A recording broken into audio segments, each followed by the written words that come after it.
بسم اللہ الرحمن الرحیم۔ عزیز دوستو، آپ سب کو ناؤ ٹی وی 4 پر خوش آمدید۔ دوستو، اپنے خان صاحب بھی نہایت ہی کمال کے آدمی ہیں، جو کشمیری بھائیوں کو ایک ہی بجائے دو آپشن دے آتے ہیں، پاکستان یا آزادی۔ ایک طرف مودی نے کشمیریوں کا قتل عام شروع کر رکھا ہے، انہیں بنیادی حقوق سے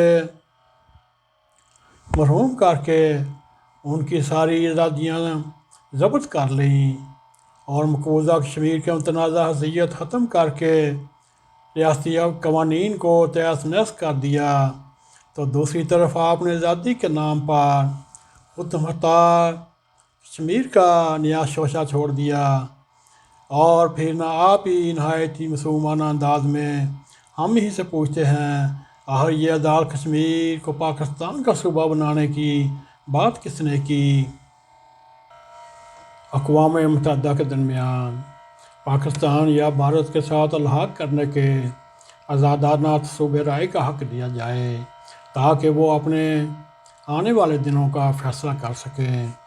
اس قرارداد میں تیسری آپشن میں کہیں آزادی کا ذکر نہیں۔ عزیز دوستو، تیسرے آپشن کے آفر کی دو انتہائی مخلق نتائج نکل سکتے ہیں۔ پہلا یہ ہے، جو اقوام متحدہ کی منظور شدہ قراردادوں پر خواہ وہ 72-73 سال سے عمل نہیں ہوا، ہماری نئی تجویز سے وہ نکارہ ہو جائے گی اور ہم دوبارہ اس منظور شدہ قرارداد عمل درآمد مطالبہ نہیں کر سکیں گے۔ اور تیسرا آپشن دراصل اقوام متحدہ کی منظور شدہ قرارداد کے لیے ایک موت ہوگی۔ دوستو، دوسرا خوفناک نتیجہ یہ نکل سکتا ہے، 1947 میں الحاق پاکستان کرنے والی مختلف اکائیاں بھی تیسرے آپشن کے تحت حق مانگنے پر مجبور ہو جائیں گی، اور انہوں نے بلا سوچے سمجھے یہ فرمان جاری کر دیا، اقوام متحدہ کی قراردادوں کے مطابق ریفرینڈم کے بعد کشمیر کا ریفرینڈم ہوگا، وہ ہم کرائیں گے اور ان سے پوچھیں گے آپ نے پاکستان سے الحاق کرنا ہے یا نہیں، یا آزادی چاہیے۔ سوال یہ ہے دوستو، کیا ایسی بات کر کے ہم بھارتی موقف کی تائید تو نہیں کر رہے، جو وہ مقبوضہ کشمیر یا بھارت کے ساتھ الحاق کرنے کے لیے آزادانہ صوبہ رائے کا حق دیا جائے، تاکہ وہ اپنے آنے والے وقتوں کا فیصلہ کر سکیں؟ اس قرارداد میں کہیں بھی آزادی کا ذکر نہیں۔ دوستو، ہماری نئی تجویز کی روشنی میں ہمیں نظر آ رہا ہے کہ ہماری جو پہلی 72 سال سے قرارداد UN میں پڑی ہوئی ہے، اس کے لیے دو ہی نقصان نکل سکتے ہیں۔ پہلا یہ اقوام متحدہ سے وہ درخواست وہ کتنے سالوں سے عمل میں نہیں آئی، اس کی ہماری نئی تجویز سے وہ ناکام ہو جائے گی، اور دوبارہ ہم اس قرارداد منظور شدہ کو عمل درآمد کرانے کا مطالبہ نہیں کر سکیں گے، اور دراصل UN کی منظور شدہ قرارداد کے لیے زہر قاتل ہوگی۔ دوسرا خوفناک طریقہ یہ بھی نکل سکتا ہے کہ 1947 میں الحاق پہ پاکستان کرنے والی مختلف اکائیاں بھی اس تیسرے درجے کے تحت حق مانگنے پر لگ جائیں گی، جیسا کہ سردی گاندھی عبدالغفار خان نے بنوں ڈیکلیریشن کے ذریعے تب کی انگریز حکومت سے مغربی علاقہ جات کی صوبے کی بھارت یا پاکستان کے الحاق کی بجائے تیسری آپشن یعنی آزاد بلوچستان کا حق مانگا، جو انگریز سرکار نے مسترد کر دیا۔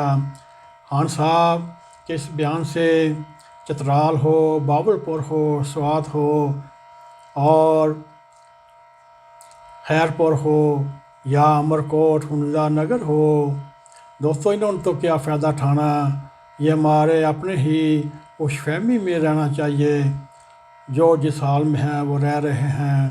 دوستو، تاہم اس ریفرینڈم کے نتیجے میں بلوچستان کے کئی بلوچ رہنما بھی بھارت کے پے رول پر کام کر رہے ہیں۔ وہ بھارت، افغانستان اور یورپ میں ان کی قیادت ہے، اس کے ذریعے مسلح جد و جہد کی دہشت گردی کر رہے ہیں۔ خان صاحب کے اس بیان کو لے کر اپنا مدعا ایک بار پھر UN میں لے کر جا سکتے ہیں اور وہ وہاں مطالبہ کر سکتے ہیں ہمیں تیسرے آپشن کی سہولت دی جائے تاکہ ہم فیصلہ کر سکیں ہم نے پاکستان کے ساتھ رہنا ہے یا انڈیا کے ساتھ۔ دوستو، آپ کی بھی دعا ہونی چاہیے، ہماری بھی دعا ہے۔ اللہ جل شانہ ہمارے حکمرانوں کو اس قول سے بہرمند کر فرمائے، آدھا علم یہ بھی ہے تو کہہ میں علم نہیں جانتا، اور اللہ یعنی دنائی کی بنیاد اللہ کے خوف سے ہے۔ دوستو، آپ بھی دعا کریں، ہم بھی کرتے ہیں۔ اللہ تعالیٰ پاکستان کو اپنے حفظ و امان میں رکھتے ہوئے ان جاہل، پڑھے لکھے جاہل سیاستدانوں سے نجات دلائے، جو بات کرنے پہ نہیں کرتے، جب وقت ہوتا ہے اس وقت نہیں کرتے۔ دوستو، آئیے ایک بار پھر ہم دعا کرتے ہیں، اللہ تعالیٰ ان بونے سیاستدانوں کو پاکستان سے نجات دلائے اور پاکستان کو اپنے حفظ و امان میں رکھتے ہوئے تا قیامت تک اس کو قائم رکھے اور اس پر رحم کرتا رہے۔ اور یہ جو بونے سیاستدان آتے ہیں، چاہے وہ سفید رنگ کے ہوں چاہے کالے رنگ کے ہوں، ان سے اللہ تعالیٰ پاکستان کو بچائے۔ اور اسی کے ساتھ ہم آپ کو درخواست کرتے ہیں، اگر آپ کو ہمارا یہ ویڈیو پسند آئے اس کو لائک بھی کریں، شیئر بھی کریں، اور کمنٹ سیکشن میں جا کے اپنا نظر خیال کریں، اور اس کے ساتھ ہی ناگ TV4 کو سبسکرائب کریں۔ اور اس کے ساتھ جاتے جاتے دوستو بیل آئیکن کو ضرور پریس کریں تاکہ ہماری تازہ ویڈیو آپ تک پہنچی رہیں۔ اسی کے ساتھ ہمیں اجازت دیں۔ السلام علیکم ورحمۃ اللہ وبرکاتہ۔